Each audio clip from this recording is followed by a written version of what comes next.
Resumen de noticias de la Red Iberoamericana de Estudio de las Sectas número 498 presentado en voz sintética para fácil difusión. 1. Los obispos del País Vasco y Navarra advierten sobre yoga, reiki, tarot, chamanismo. Fuente, Infocatólica. Como cada 2 años, los obispos del País Vasco y Navarra han publicado una carta pastoral conjunta que hasta el momento había visto la luz en el tiempo de Cuaresma, Pascua y este año se ha divulgado en la solemnidad de Pentecostés, ayer 4 de junio. Francisco Pérez, arzobispo de Pamplona y obispo de Tudela, Mario Iceta, obispo de Bilbao, José Ignacio Munilla, obispo de San Sebastián, Juan Carlos Elizalde, obispo de Vitoria y Juan Antonio Aznares, obispo auxiliar de Pamplona y Tudela firman la carta que ofrece algunas reflexiones sobre los desafíos contemporáneos de la educación. La educación, cuestión nuclear. El documento comienza con el Salmo 15,11, me enseñarás el camino de la vida, en el que se muestra, el deseo profundo del ser humano, de ser iniciado en el recorrido de su existencia, realizando el bien en el asombro de la contemplación de su belleza. Los prelados se refieren a la importancia de la educación como una cuestión social nuclear, tanto para el pleno desarrollo de la personalidad del ser humano como para la construcción de una sociedad humana, justa y fraterna. En la introducción al texto destacan, además, la oportunidad de abordar la cuestión, al encontrarnos en un tiempo de encrucijada en lo que se refiere a la transmisión de valores, cultura y tradición. Los obispos ofrecen su reflexión como una contribución significativa y respetuosa al ámbito de la educación, con propuestas concretas en diálogo con todas las familias, los educadores, la comunidad educativa, con las instituciones concernidas y con toda la sociedad. Nuevas formas de espiritualidad. En la carta pastoral, los obispos desgranan algunos desafíos que se plantean hoy a la educación, como la dignidad humana, la comunicación auténtica, la afectividad y sexualidad, la ecología, y en último lugar sitúan lo que denominan el desafío de la dimensión trascendente. En este punto no solo se contempla la indiferencia religiosa de gran parte de la población, sino también, la proliferación de nuevas formas de espiritualidad, entre las que citan, en primer lugar, algunas que deben someterse a un serio discernimiento para no caer en el sincretismo, algunas variedades de yoga, deceno de meditación oriental. En segundo lugar, los prelados se refieren a otras formas de espiritualidad en las que no cabe el discernimiento, y por eso afirman sin ambajes que el reiki, el chamanismo, el tarot y la videncia, o la nueva era y similares son incompatibles con la auténtica espiritualidad cristiana. Reproducimos a continuación el número 19 de la carta pastoral en su integridad. Texto. La dimensión trascendente de la persona precisa de un adecuado cuidado y desarrollo. La relación con Dios, inscrita en el corazón humano, conocerle y amarle llena de sentido la propia existencia y fundamenta la fraternidad humana y el desarrollo de una sociedad y un mundo más justo y solidario. La indiferencia religiosa puede hacer que no se valore adecuadamente la formación religiosa e incluso que no se entienda que la asignatura de religión, libremente asumida, no es un elemento discordante en la tarea educativa, sino que constituye un bien y forma parte de una educación verdaderamente integral. Asistimos a la proliferación de nuevas formas de espiritualidad.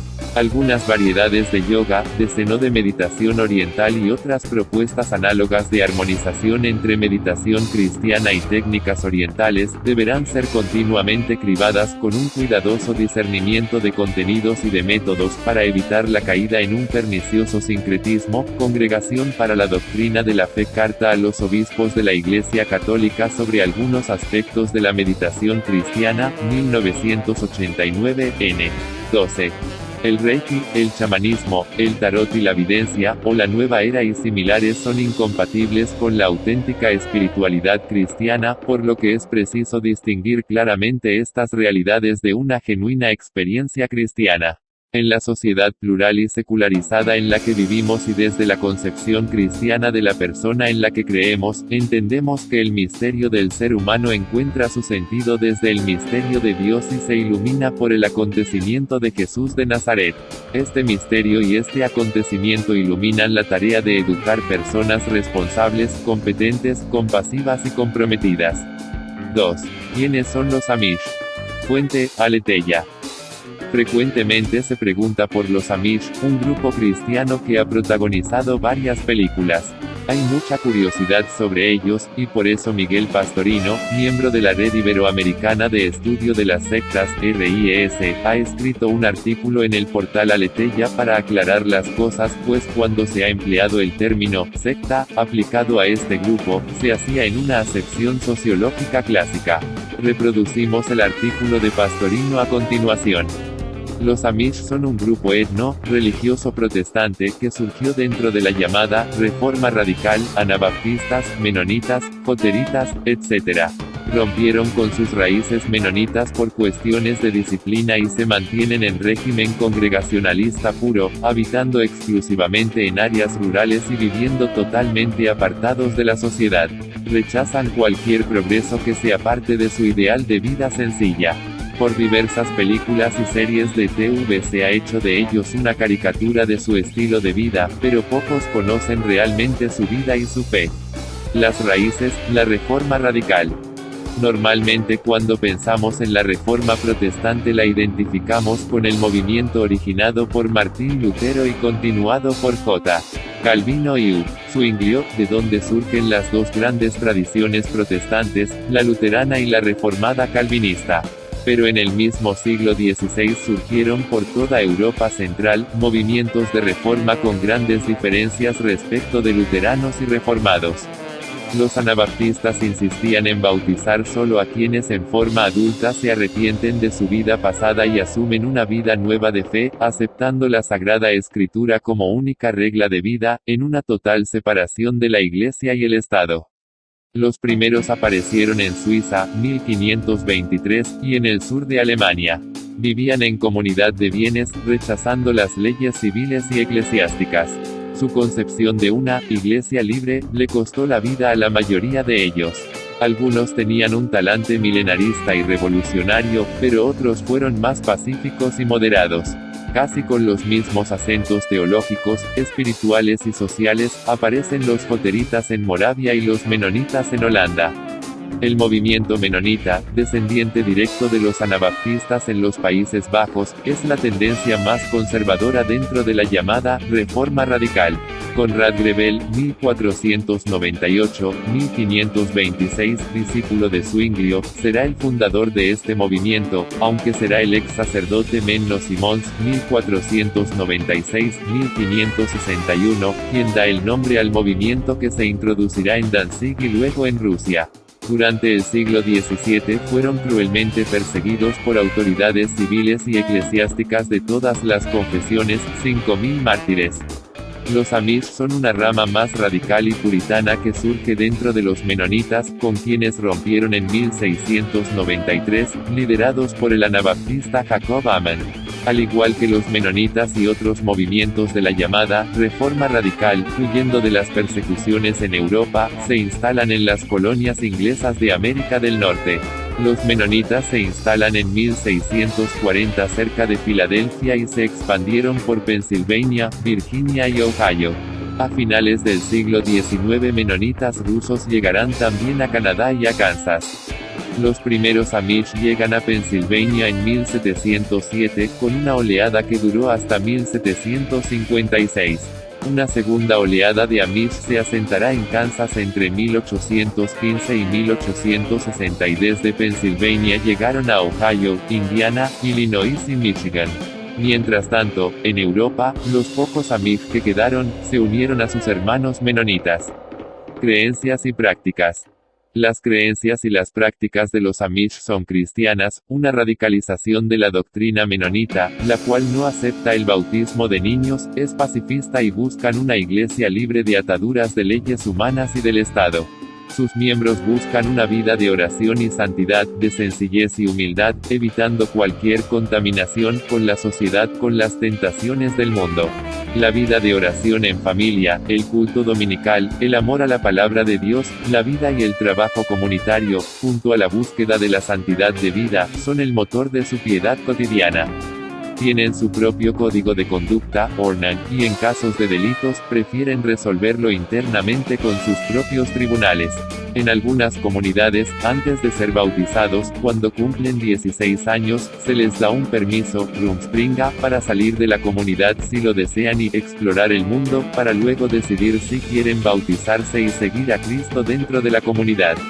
A diferencia de lo que se puede ver en películas y series, muy pocos deciden dejar la comunidad y las cosas que exploran del mundo son muy inocentes, como el uso de tecnologías modernas o ver una película. Tienen una estructura patriarcal, donde las mujeres no tienen los mismos derechos que los hombres. Ellas deben priorizar a la iglesia, a la comunidad y a la familia antes que cualquier interés personal. Mientras son solteras obedecen a su padre, y si se casan deben ser sumisas a su esposo. En su culto se comparte una predicación sencilla y algunos himnos cantados sin música. La participación en la comunión se realiza 2 veces al año, una en primavera y otra en otoño. No utilizan la electricidad, se visten como en el siglo XVIII, rechazan las fotografías como una forma de vanidad y tienen prohibido ser filmados. Rechazan ver televisión o escuchar radio, o manejar cualquier tecnología moderna. Rechazan toda forma de orgullo o arrogancia y tienen una gran estima por la humildad, el trabajo comunitario y la paz, evitando toda autopromoción o destaque personal. Se someten a la voluntad de Jesús, expresada en el Evangelio y en las normas de la comunidad, oponiéndose a toda forma de individualismo. La interpretación bíblica está a cargo de los ancianos de la congregación y se usan versiones de la Biblia en un alemán antiguo, lo que dificulta su lectura por parte de las nuevas generaciones. Se destacan por la ayuda mutua y la prioridad de la vida comunitaria por encima de sus intereses personales.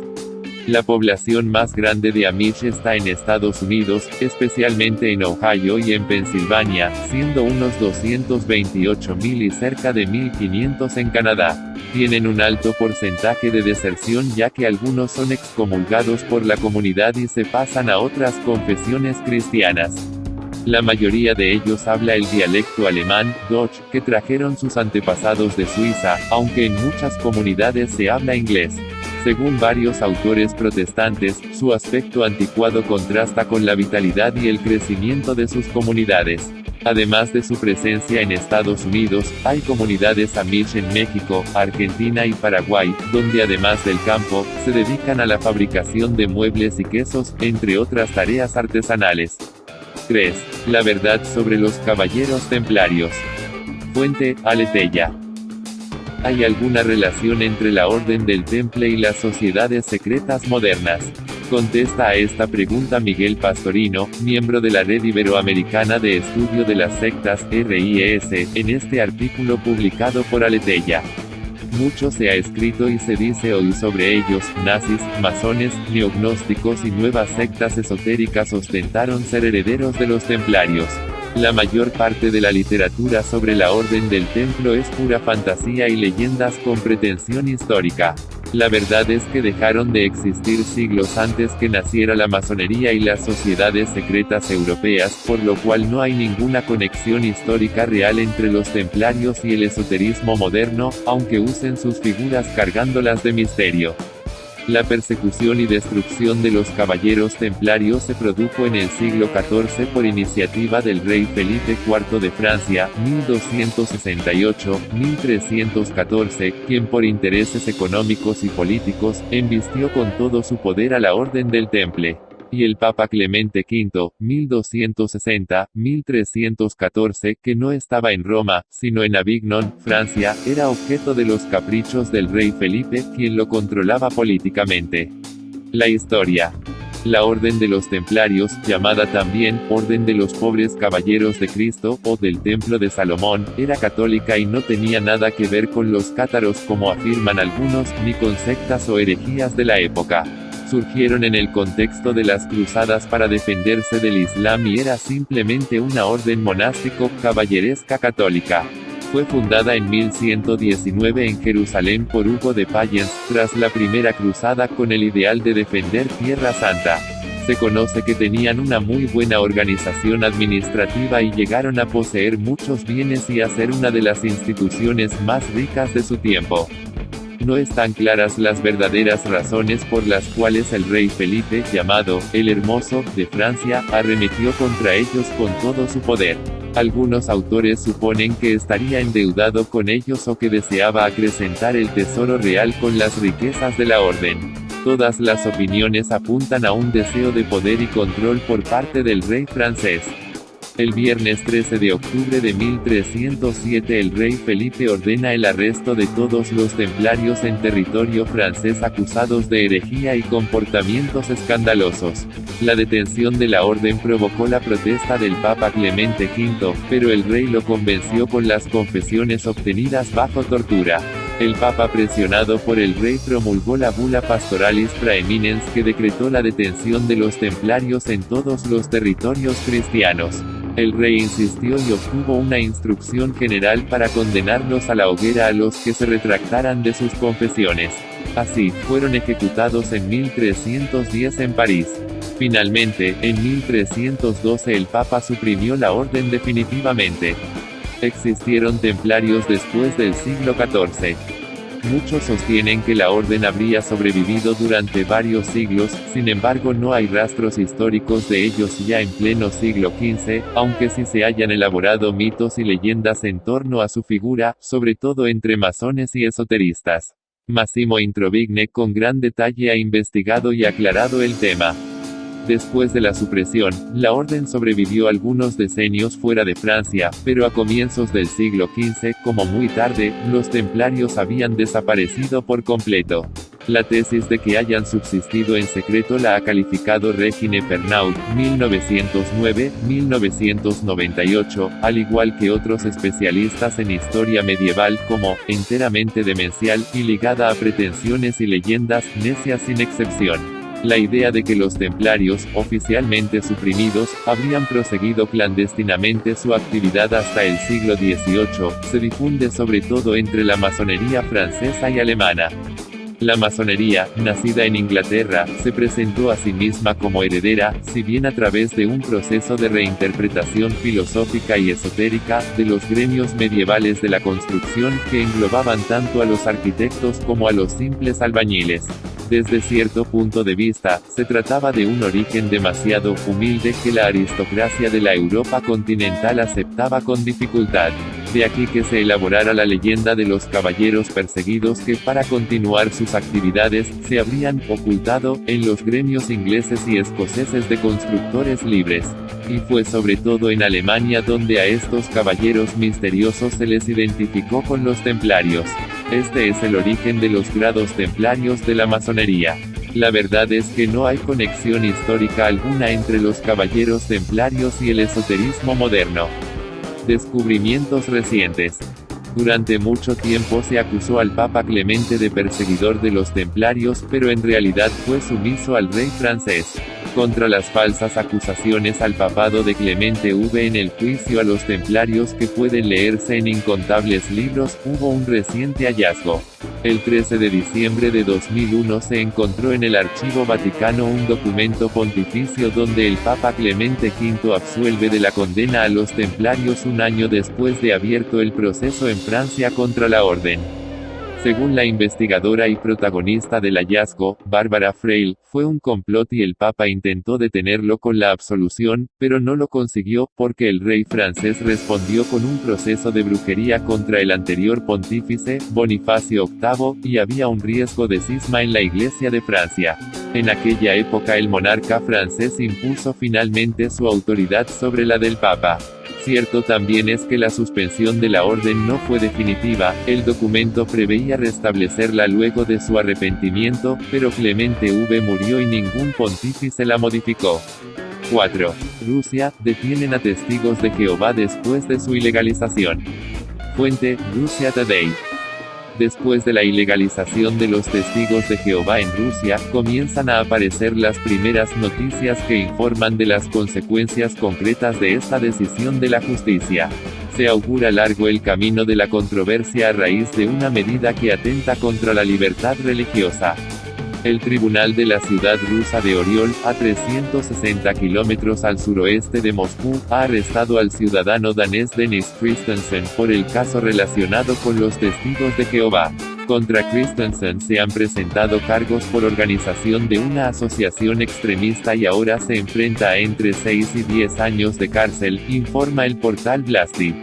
Tal como leemos en RT, Christensen fue detenido tras los registros realizados en Oriol el pasado 26 de mayo por el Servicio Federal de Seguridad y la policía.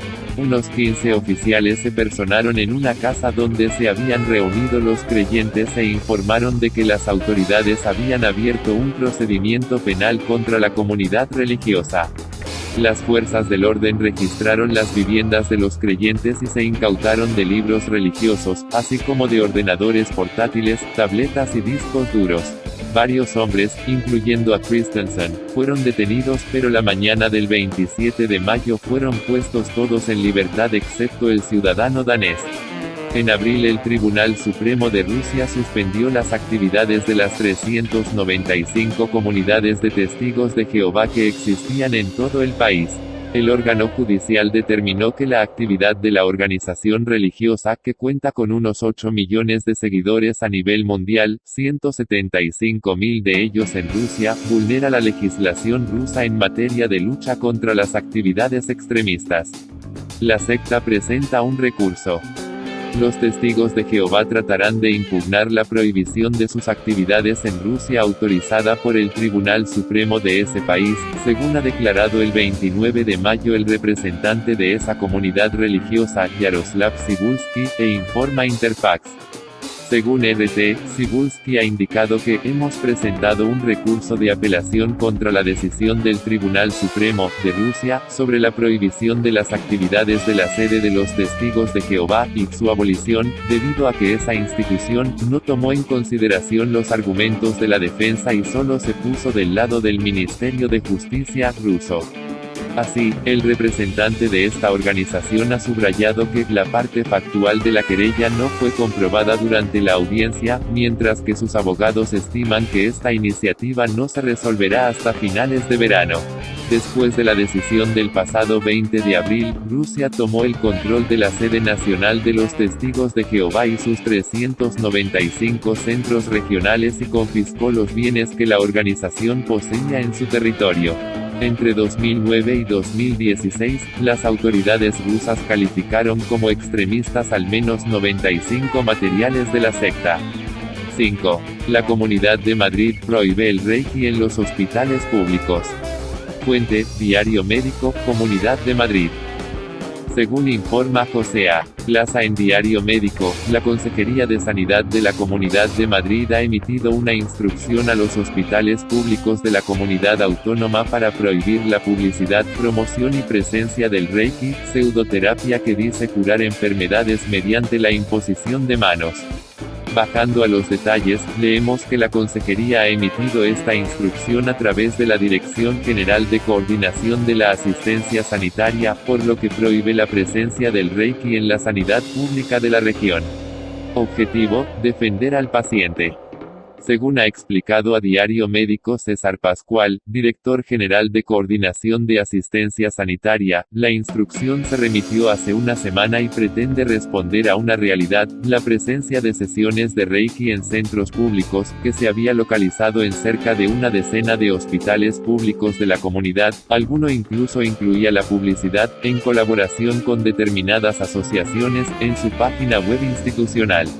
Pascual cree que acciones como estas son necesarias para defender al paciente, especialmente en afectados por patologías tan complejas como el cáncer. Tratemos al Reiki como a cualquier otra práctica sin evidencia científica, no cura y confunde al paciente, ha añadido.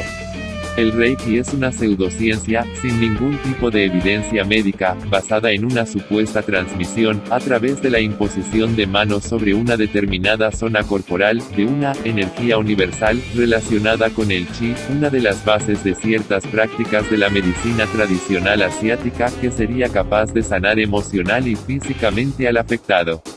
El Reiki, suprimido también de las webs oficiales. Esta medida del gobierno regional pone fin a una situación que era de sobra conocida: hospitales públicos donde se difundía esta pseudoterapia. Por ejemplo, en un artículo de la revista Cuerpo-Mente se puede leer cuando se habla del Hospital Puerta de Hierro de Madrid, que, en la unidad de oncología se facilita que los pacientes que lo deseen reciban Reiki, imposición energética de manos. No solo eso, una sencilla búsqueda en la página web de la Consejería de Sanidad de la Comunidad de Madrid permite encontrar algunos resultados introduciendo el término Reiki. 3 son los hallazgos a día de hoy. El primero nos remite al Hospital Universitario de Móstoles, que acogió en 2012 la 5ª jornada de auxiliares de enfermería, donde se abordó el Reiki en pacientes de cuidados paliativos. Por otro lado, el Hospital Gregorio Marañón divulgaba que entre sus servicios en el hospital de día para enfermos de cáncer se encontraban sesiones de Reiki para pacientes ambulantes y hospitalizados. Aunque el buscador de la web da este resultado, al entrar en la página encontramos que la pseudoterapia ha sido eliminada del programa. También ha pasado lo mismo con la información ofrecida por el Hospital Ramón y Cajal, en su sección dedicada a los servicios de información, trabajo social y atención al paciente. La búsqueda en la web ofrecía como tercer resultado, sesiones de relajación y Reiki para los enfermos, cosa que se ha suprimido de la página actual. Los reikistas protestan. Ante la reciente decisión de la Consejería de Sanidad, la Asociación Causai de Terapias Alternativas Madrid, una de las asociaciones que trabajaba con hospitales para ofrecer en sus instalaciones sesiones de Reiki, ha criticado la decisión de la Consejería, citando a la Fundación Jiménez Díaz como uno de los centros en los que ha dejado de ofrecer sus servicios pseudocientíficos. Cabe destacar que la asociación Causai no solo se dedica a practicar y difundir el Reiki, sino que hace lo mismo con diversas pseudoterapias y doctrinas esotéricas como las flores de Bach, las constelaciones familiares, el tarot transpersonal, o los registros acásicos, entre otras, tal como se puede comprobar en su página web y en sus redes sociales. También organizan eventos como conciertos terapéuticos de resonancia oriental. No solo se trata de una asociación, sino que se presenta como una escuela de desarrollo humano y centro de bienestar que en el fondo es un proyecto de empresa Viva Wellness Company SLU, según informan en su web, una empresa que se encuentra inscrita en el Registro Mercantil de Madrid. 6. Italia, investigan por homicidio involuntario a los padres del niño muerto por homeopatía. Fuente, varios medios. La justicia italiana investiga por homicidio involuntario al médico Massimiliano Meccosi y a los padres del niño que murió tras recibir solo tratamiento de homeopatía para curar una otitis y rechazar el uso de antibióticos, según informa el Corriere della Sera. Según explica el diario español El Mundo, la muerte del niño de 7 años de edad, tras varios días en coma por los daños que la infección le causó a su cerebro, ha conmocionado a Italia. La policía ha registrado la casa del médico en Pesaro, donde también tiene su consulta, y se incautó de drogas, teléfonos móviles, ordenadores y libros de cocina.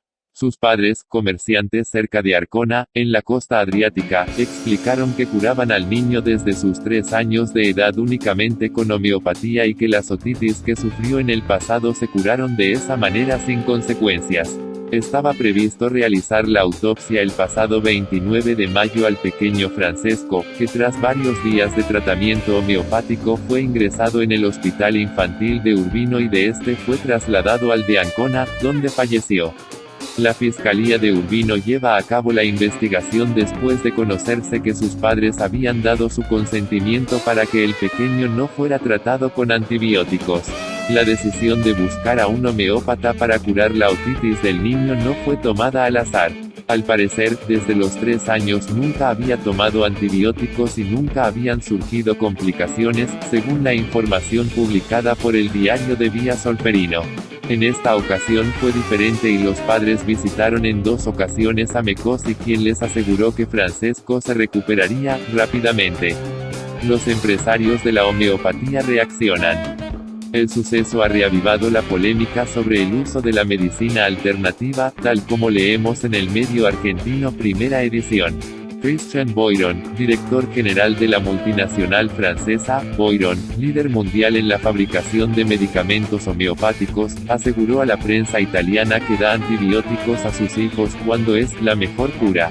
Christian Boiron, entrevistado por El Corriere della Sera, defendió la convivencia de la homeopatía con la medicina tradicional, porque la primera es complementaria de la segunda.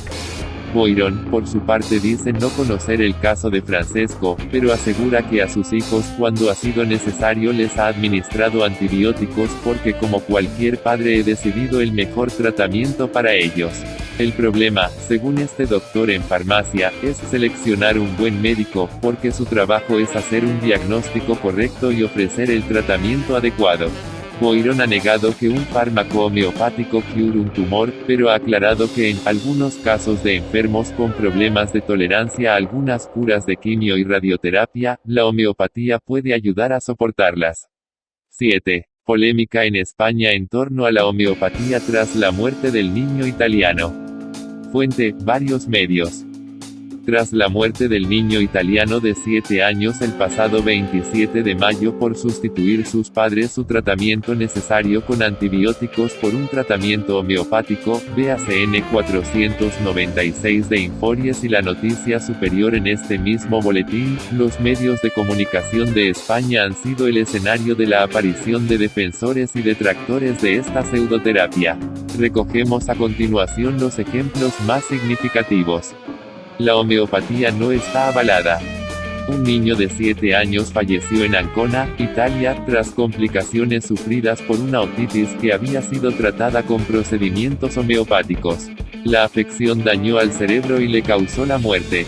La pediatra Lucía Galán ha definido la homeopatía en el programa radiofónico matinal Herrera en COPE como una pseudociencia que no está avalada por los comités científicos, ni siquiera por la Organización Mundial de la Salud. No tiene eficacia científica demostrada y los médicos no estudiamos nada de homeopatía en nuestra carrera. No debe ser utilizada. Galán ha dicho que esta muerte es una noticia devastadora, aún más para nosotros los profesionales, porque eso lleva a pensar que la gente deja de confiar en su pediatra. La pediatra ha explicado que la mayoría de las infecciones en los niños suelen ser víricas y llegan a pasarse casi solas, pero hay veces que hay que recurrir al pediatra, algo que no es por capricho, sino porque nuestra experiencia y nuestra profesión avalan nuestro criterio. Lucía Galán ha explicado que es difícil contener a un niño de 7 años con dolor, porque si está molesto, reclama tu atención y te dice exactamente lo que le pasa. Pero en este caso también puede ser que la infección haya progresado tanto que haya afectado su nivel de conciencia. Un riesgo para la población. Jorge Alcalde, divulgador científico de COPE, ha explicado en la tarde, el magazine vespertino de la emisora, que la homeopatía es una falsa ciencia, tiene apariencia de ciencia pero no lo es porque no han seguido las normas que tienen que seguir los medicamentos. Es un tratamiento que no funciona. La homeopatía está presente en nuestras farmacias, en nuestras universidades, está muy presente en nuestras vidas, ha asegurado Jorge Alcalde.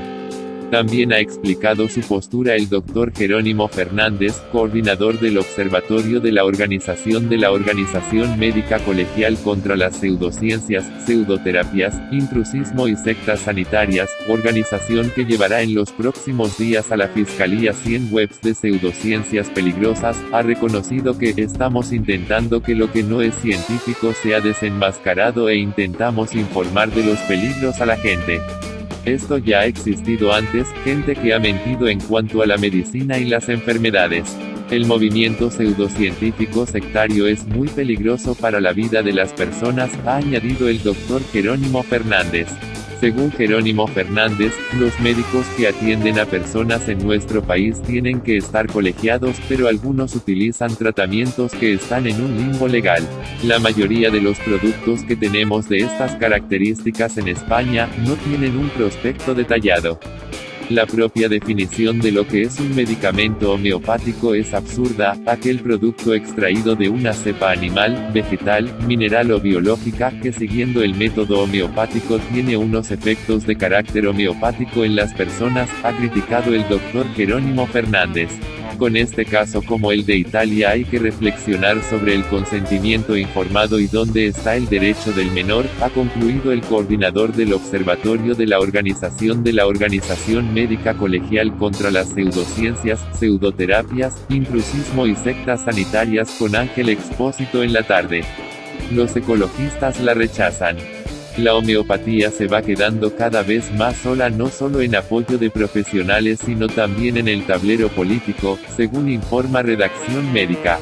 El último en dejar claro que no está a favor ha sido el principal partido ecologista español, EPO, a quien se ha acusado de estar a favor a raíz de la noticia de un niño italiano fallecido después de que sus padres le trataran una otitis con productos homeopáticos. Fuentes de la formación han confirmado a Redacción Médica que ni en su programa ni en la postura oficial del partido hay ningún tipo de posicionamiento a favor de esta pseudociencia sin evidencia demostrada. Algún militante, a título personal, ha podido mostrarse a favor, pero eso no significa en ningún caso que el partido lo esté ni que considere que la homeopatía puede sustituir a la medicina tradicional, añaden estas fuentes, que también han querido señalar su rechazo a los antivacunas. Los homeópatas lamentan la muerte del niño.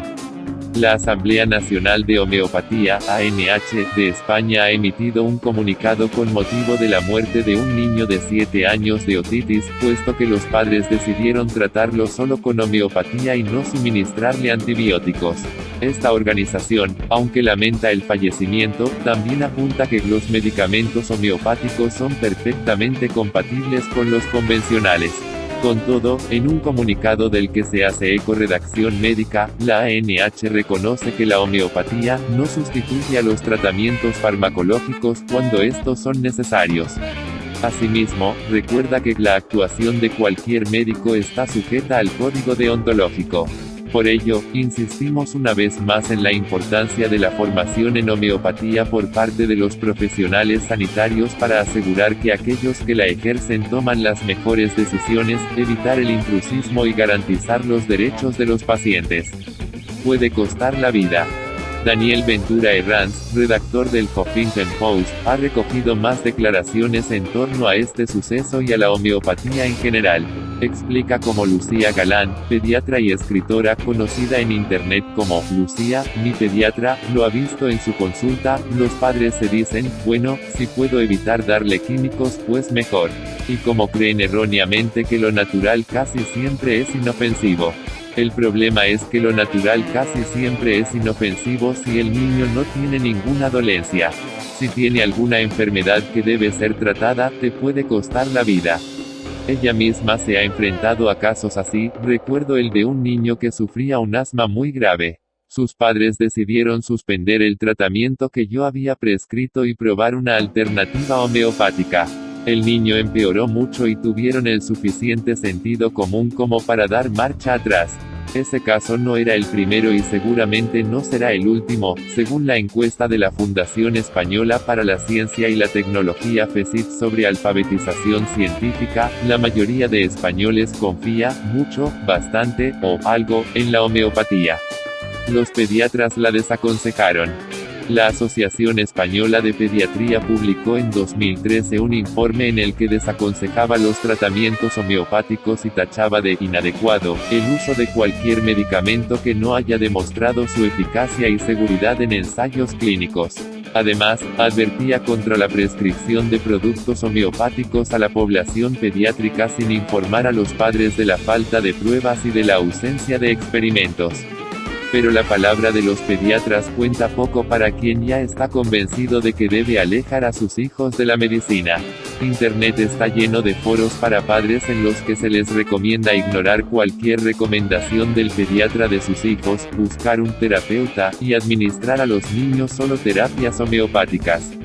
Miguel Ángel Sánchez Chillón, presidente del Colegio Oficial de Médicos de Madrid y médico de familia, cree que se trata de ciclos, están influidos por la información que circula en redes y aparecen modas. El problema es que un médico sabe cuáles son las ventajas y los inconvenientes y un padre no. Por eso este puede tomar decisiones drásticas sin saber los riesgos que esa decisión implica.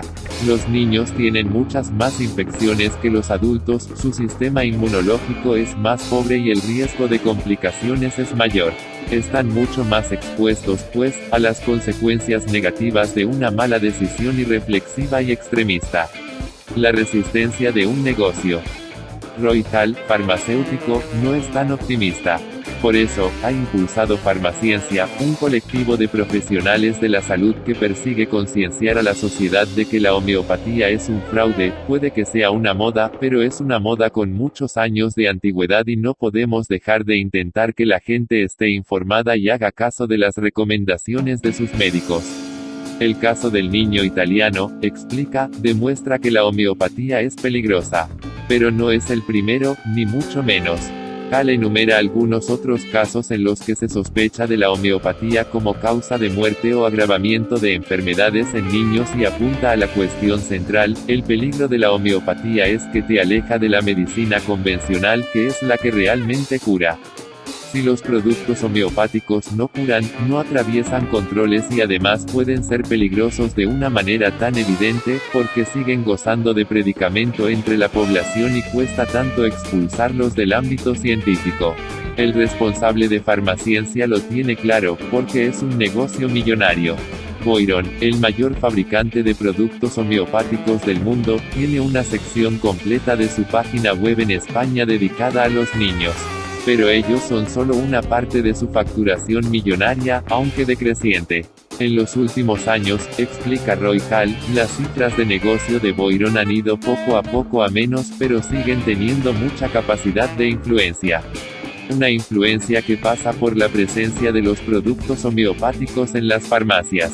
Esa es la principal batalla de Farmaciencia. No pretendemos decirle a nadie a qué puede recurrir, pero no queremos la homeopatía en las farmacias porque estar en ellas le da a esa pseudociencia una falsa imagen de seguridad y eficacia que no le corresponde. Lucía Galán insiste en esa idea: cuando va a una farmacia y ve un stand entero de productos homeopáticos, ese ciudadano recibe un mensaje equivocado, porque ¿quién va a pensar que en una farmacia te venden algo que no es útil o que te puede perjudicar?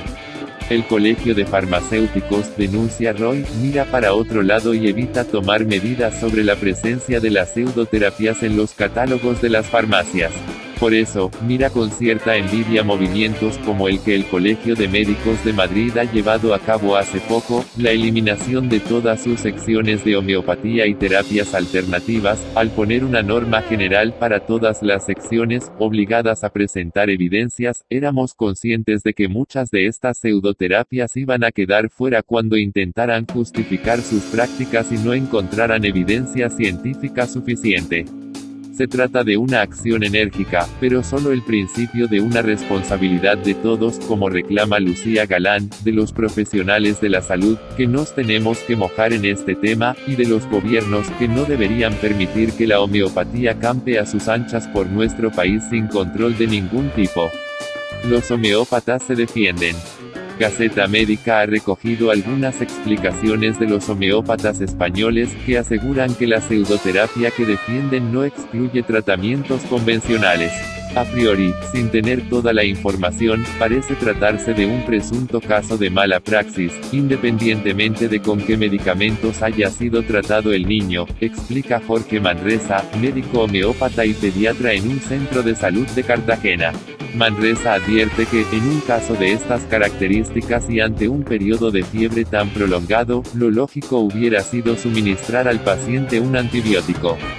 Si tenemos que tratar una neumonía u otra patología que requiera de un antibiótico, si solo uso un medicamento homeopático es muy posible que me esté equivocando, destaca el pediatra, quien insiste en que ambos tipos de tratamiento son complementarios. El coordinador de investigación de la Asamblea Nacional de Homeopatía, el Dr. Gualberto Díaz, defiende también la tesis de una medicina integrativa que incorpora aquellos fármacos que por separado o en combinación puedan ser beneficiosos para el paciente. La homeopatía es compatible con otros medicamentos y puede establecer sinergias. Un antibiótico puede ayudar a eliminar una infección y el medicamento homeopático a que no se repita. O una quimioterapia puede servir para superar un cáncer y el homeopático aliviar los efectos secundarios y que el paciente pueda seguir el tratamiento. En algunas ocasiones, será suficiente con un medicamento convencional o un fármaco homeopático o ejercicio y dieta o combinarlo todo. Los médicos debemos combinar todas las herramientas que puedan ayudar a un paciente, explica Díaz. Según la Organización Mundial de la Salud, el 80% de los antibióticos que se utilizan no son necesarios. Con medicamentos homeopáticos evitamos las recaídas y reducimos el consumo de otros medicamentos como antiinflamatorios y antibióticos tal y como demuestran estudios epidemiológicos como EPI-3, afirma Manresa. Por su parte, Díaz hace referencia a otros 2 estudios realizados en Reino Unido y Estados Unidos que cosechan resultados positivos en relación a la satisfacción de los pacientes y a su percepción de que la homeopatía y la farmacología convencional son ambas aceptadas por los pacientes y percibidas como útiles y complementarias. Con mucha frecuencia oímos decir en los medios que los pacientes abandonan terapias convencionales a favor de otras que quizás no estén demostradas o no son convencionales, y la realidad no es esa. Cuando realizan este tipo de afirmaciones nos gustaría que aportaran pruebas porque nosotros sí que tenemos pruebas, a través de estudios sociológicos y demográficos, que dicen que la mayoría de los pacientes considera que los medicamentos homeopáticos son eficaces y que la mayor parte usa ambos, declara el coordinador de investigación de la Asamblea Nacional de Homeopatía. Esta satisfacción de los pacientes se ha traducido en el reconocimiento de las autoridades europeas. No solo Francia o Reino Unido sino también otros países de la Unión Europea han incorporado la homeopatía en sus sistemas nacionales de salud. Hay países como Austria, Francia, Bélgica o Alemania que lo tienen incluido en sus sistemas de salud. No tiene sentido renegar de algo que está reconocido a nivel europeo. Hay una entidad supranacional que considera que son realmente útiles y por lo tanto, no hay que dejar utilizarlos, destaca Manresa. 8. Así funcionan las fraternidades nigerianas que esclavizan a mujeres con vudú. Fuente, La Vanguardia.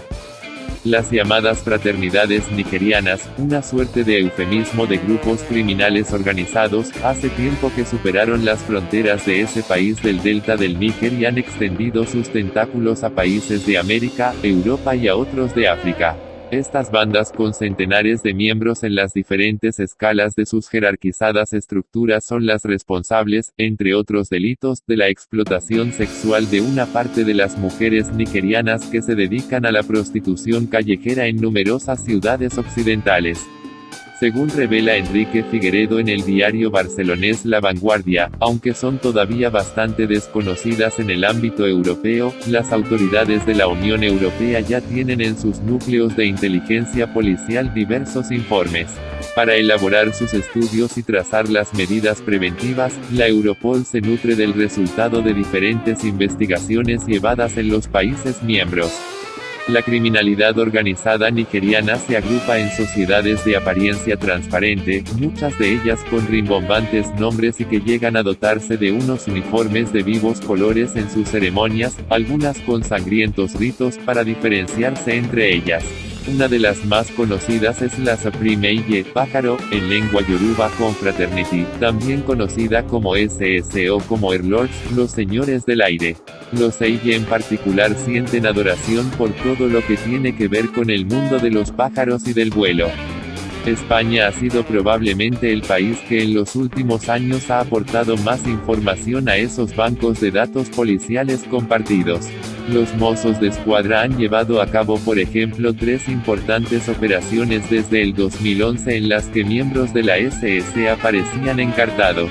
Hemos trasladado toda la información a la Europol y a raíz de ello hemos mantenido contactos bilaterales con otros cuerpos policiales que han llegado a mandar representantes a Barcelona para obtener dicha información de primera mano, explica desde su despacho el jefe de la Unidad Central de Tráfico de Seres Humanos de la Policía Autonómica Catalana, el subinspector Javier Cortés.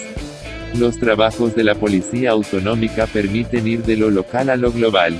La estructura y secuencia investigativa en los 3 casos de los Mossos, el último, del 2015, todavía por juzgar, resultaron ser las mismas.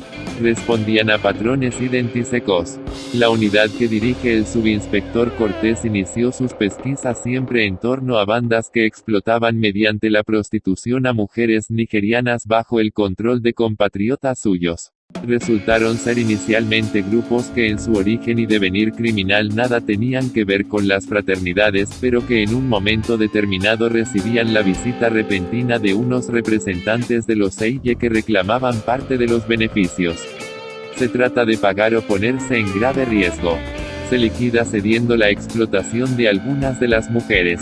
Esa cesión no supone que la víctima enjugue su deuda con los traficantes que la entraron en Europa o Estados Unidos. Ello la sitúa en un doble plano de explotación.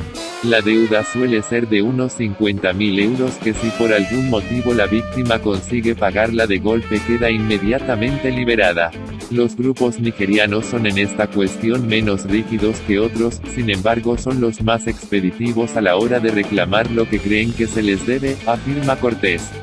Las intervenciones telefónicas empezaron a aportar un torrente de información. Así fue como los investigadores se fueron acercando a la supraestructura criminal como la define el subinspector Cortés. Aquellos representantes de la confraternidad que habían contactado con los explotadores de sus compatriotas, y ya en el punto de mira de los mozos, acudieron a su vez a unas reuniones periódicas que celebraban en Barcelona que resultaron ser de miembros de la SS en la capital catalana. Este tipo de delegaciones se conocen como Nest, nido en inglés en una referencia ornitológica más. Con el nombre de Nest Magnolia se conocía al de Barcelona. Un nido como ese está dirigido por un jefe llamado Ibaka, que se elige por sufragio de los miembros de la fraternidad local. Los miembros del Nest Magnolia entraban con relativa frecuencia en contacto con otros por vía telefónica y hasta en ocasiones mediante visitas de aparente cortesía. Dichas comunicaciones se producían tanto entre el resto de nidos de España, el de Madrid, el de Sevilla y el del País Vasco, como con los del resto de Europa o Estados Unidos y Canadá. Una constatación más de la extensión de esta red criminal. La mecánica resultó ser siempre la misma y se cree extrapolable a cualquier otro Nest del mundo a criterio de Cortés. El Ibaka local despachaba con el regional y el regional con el continental que en el momento de la investigación de los mozos estaba radicado en Suiza. Luego los continentales despachan con los jefes en Nigeria, unos altos cargos conocidos como Ibacas radicados por así decir en su nido global, llamado en el caso de los Seille Modern Nest Araba, el nido madre de Araba. En Nigeria hay gente dedicada a dulcificar el perfil de este tipo de fraternidades, muchas de las cuales, efectivamente, tuvieron origen en hermandades universitarias nacidas a finales de los años 80 y en los 90, pero fueron degradándose o como mínimo, una buena parte de sus socios. Se da por hecho que hay miembros de fraternidades infiltrados como en una especie de logia criminal en todos los estamentos sociales nigerianos, incluida la administración y la dirección del Estado. Por toda esa potencia es por lo que es tan eficaz su capacidad de someter a bandas de menor rango dentro y fuera de las fronteras nigerianas sin necesitar de la violencia en muchas ocasiones. En los últimos informes se habla de que los Seille están vinculados al llamado bunkering, o robo de petróleo directamente de los oleoductos. Los Seille además de extorsionar a bandas menores independientes son capaces también de crear sus propias empresas criminales. Así, se dedican al tráfico de inmigrantes, al de drogas, a la falsificación de documentos, a la de moneda, al uso fraudulento de tarjetas de crédito, al blanqueo de capitales y a la explotación sexual de mujeres. Se dan casos en que ellos mismos captan directamente víctimas y las trasladan a Europa o América. Además del cruce del Mediterráneo desde Libia, antes desde Marruecos, o vía Irán, Turquía y Grecia, también trasladan mujeres directamente en avión a Gran Bretaña gracias a la masiva y afinada falsificación de pasaportes que hace pensar que podría haber implicados funcionarios nigerianos en dichos manejos.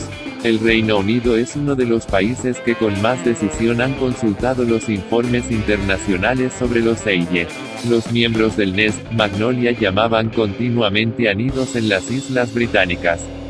9. Uruguay, madre afectada reclama que las autoridades prohíban la ayahuasca.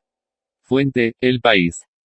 El diario uruguayo El País ha publicado unas informaciones que, bajo el título de "Lanzan cruzada contra la ayahuasca", y con la firma de Juan Estolari, revelan una llamada de alerta sobre la presencia en Uruguay de la secta Ayahuasca Internacional, cuyo líder, un gurú argentino de discutida trayectoria, tenía previsto celebrar una ceremonia el pasado 25 de mayo en la localidad de Colonia del Sacramento. La autora de la denuncia, que pidió no ser identificada, aquí es presentada con la inicial M, se dedicó a bombardear a las autoridades con escritos alertando sobre el peligro de esta secta que se disfraza como terapia sanadora, según afirma. Veamos una de estas misivas. Carta 1. Estimados, Jefatura de Policía, Narcóticos, Interpol y Ministerio de Salud Pública.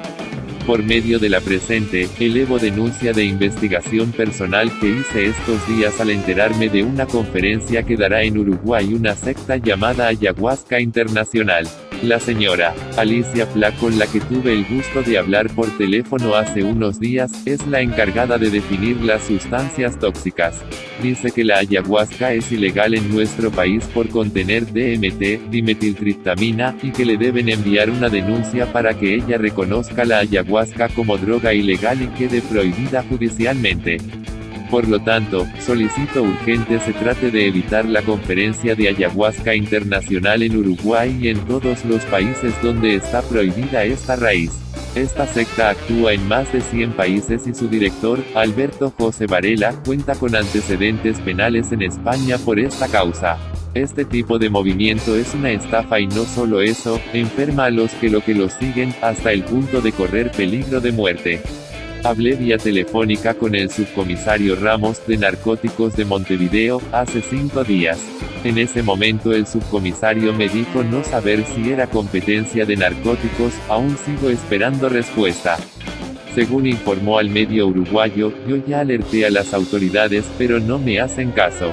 Quiero que declaren ilegal a la ayahuasca, es una droga que produce alteraciones de conciencia y alucinaciones. En Uruguay ya ha causado 4 muertos. Mi hija también fue víctima. La llevaron a la secta pero la pude salvar, la agarré a tiempo pero no quedó igual. No es la misma. Preguntada por el líder de la secta, señala que se llama Alberto José Varela. Tiene un blog y una página de Facebook de su falsa actividad sanadora. Le voy a mandar toda la documentación que tengo y las cartas que mandé al gobierno, a narcóticos y a presidencia. ¿Cree que podrá hacer algo? La respuesta del periódico ha sido publicar toda esta información y alertar a la población. Varela y sus cómplices dicen ser perseguidos en Europa. En solo 45 días, 2 intervenciones policiales a Ayahuasca Internacional. Primero en Berlín y ahora en Colonia. Con operativos de decenas de policías impidiendo que la gente use la ayahuasca para su sanación. Nos persiguen como si fuéramos delincuentes, narra Alberto José Varela en su blog. Hace 9 años ocurrió en España, donde se inició una campaña de persecución con más de 100 operativos y juicios a personas que tenían posesión de ayahuasca o que la recibían por correo. 10. Argentina, los físicos protestan por el apoyo oficial de educación a un místico cuántico. Fuente, página 12. La entidad que agrupa a físicos argentinos de distintos centros de investigación dio a conocer una carta abierta al titular de la Dirección de Cultura y Educación de Buenos Aires, Alejandro Finocchiaro, para señalar su preocupación por el hecho de que este organismo oficial buscó el asesoramiento de un experto en mística cuántica para una capacitación a capacitadores de docentes. Lo cuenta Soledad Vallejos en el diario Página 12. La convocatoria al indio Amit Goswami, las declaraciones de las autoridades, que pueden verse en el video oficial del evento, no pueden dejar de llamar la atención y generan inquietud, señaló el texto firmado por las autoridades de la Asociación Física Argentina, AFA. La carta fue enviada a Finocchiaro el 8 de mayo, pero al menos hasta el pasado 22 de mayo ninguna autoridad del área se había contactado con AFA, informó a este diario el físico Gustavo Monti, director de la entidad. No es física, sino autoayuda.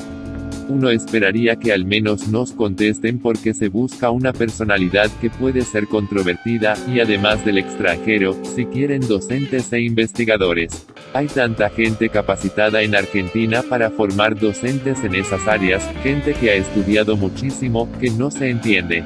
Eso le hace mucho ruido a uno, explicó el científico, que además es secretario de Ciencia y Técnica de la Facultad de Matemática, Astronomía, Física y Computación de la Universidad Nacional de Córdoba, y vicedirector del Instituto de Física, Enrique Gaviola, del CONICET. En la carta, los físicos que integran la AFA señalaron que el culto de la mística cuántica, predicado por Goswami, distorsiona la física cuántica transformándola en la base de un manual de autoayuda. La base de las afirmaciones de Goswami es un razonamiento falaz en el que afirma que dado que la observación afecta al objeto observado, podemos, como observadores, elegir el mundo en el que queremos vivir. Para hacerlo, según Goswami, deberíamos enfocar la energía de nuestra mente para hacer la observación adecuada.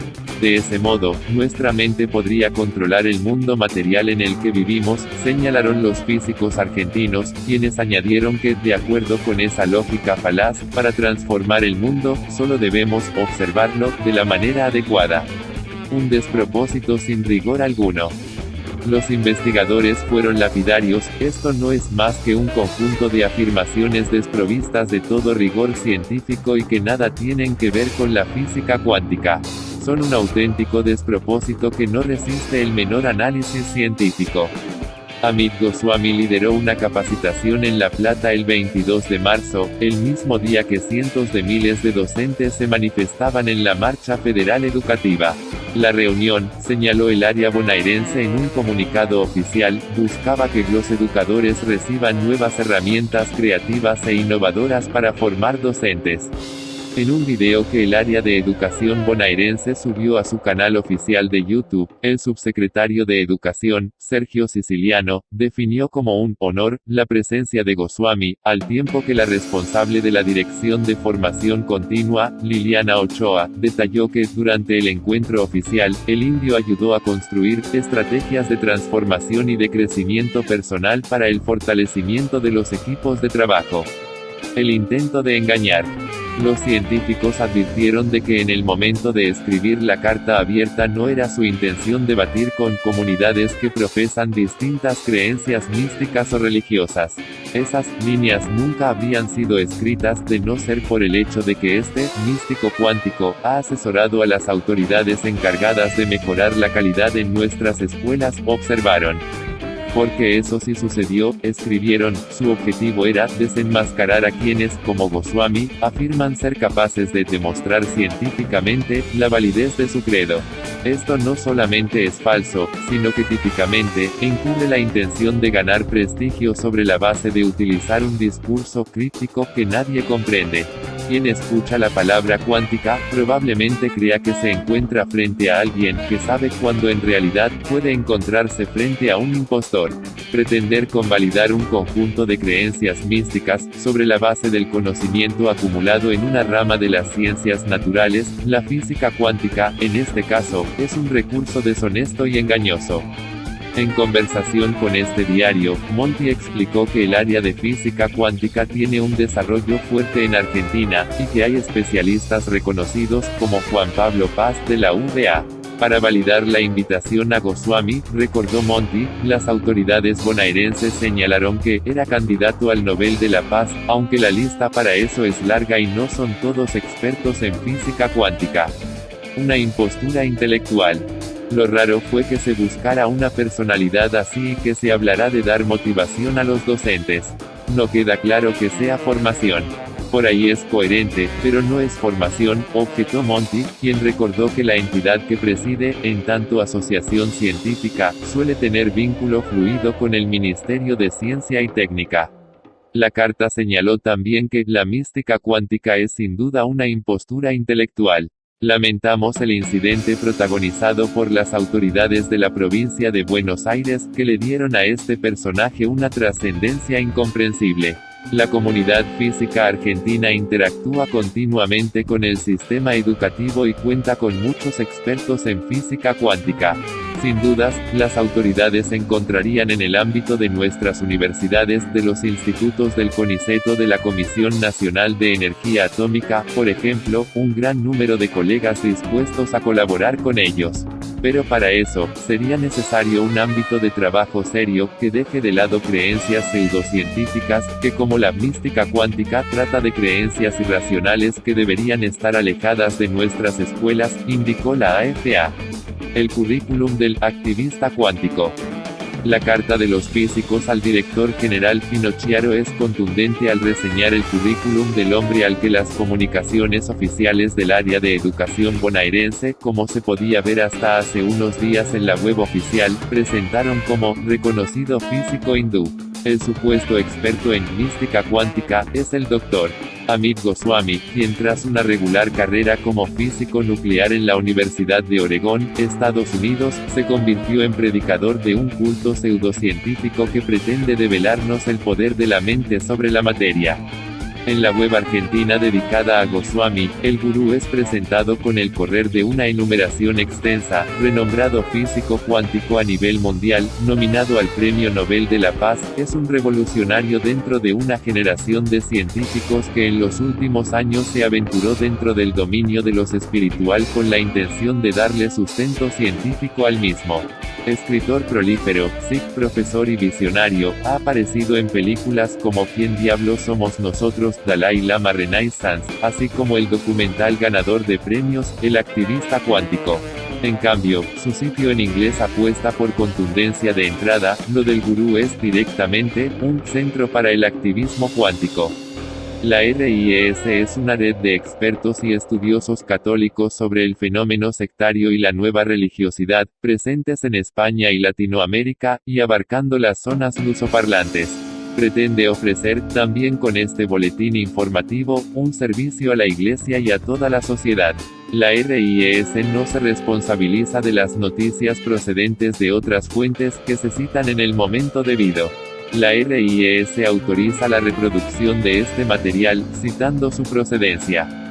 San Miguelillo Comunicaciones Católicas.